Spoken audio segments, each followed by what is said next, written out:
Good morning, Meramec Elementary. Happy Friday. I know we're here for a PD day, and as we're kind of doing some learning, and for a few minutes here, Miss Eldridge and Miss Cobb had to step away, and so I'm getting the chance to kind of answer the door for this morning as they're doing some things. As I was letting everybody in to get us started today, as we're welcoming in visitors from around the district. So a little different location for my video this morning, but just wanted to let it, reach out to everybody. I know it's been a short week, but it's been a great week here at Meramec.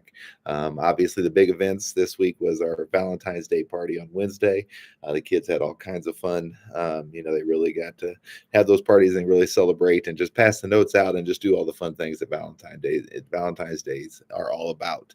I had kids going around the building, leaving hearts on different doors to let everybody know just how much they appreciate all that they do. And it was a big day for us here at Meramec. Also, we had an assembly that day, which was fantastic. The whole school came together to talk about the Meramec 5. It really focused on kindness, different ways that kids could identify and celebrate different kind things that are happening throughout the day, really recognizing some of the good work that they've been able to do, and then to be able to kind of pay it forward and spread that.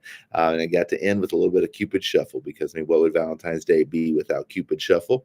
And all that was done with Dr. McGall, some of our whole child committee here as the staff, plus a lot of our fifth grade leaders were able to help and did a great job of leading that assembly. So it was great to see the kids out there leading that effort and leading the kids and doing great things and helping them learn those fantastic lessons. So it was a short week, like I said, but it's been a pretty big week. I know the last big thing that's going to be happening is today. We've got our the elementary night at the Clayton High School.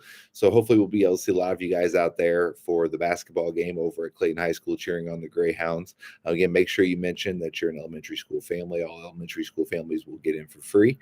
So it's going to be a fun night. We did this last year. It was a great turnout. Great to see all the kids out there helping to celebrate and cheer on the Greyhounds. So hope you guys all have a fantastic week. Great long weekend, and we'll look forward to seeing everybody on Tuesday.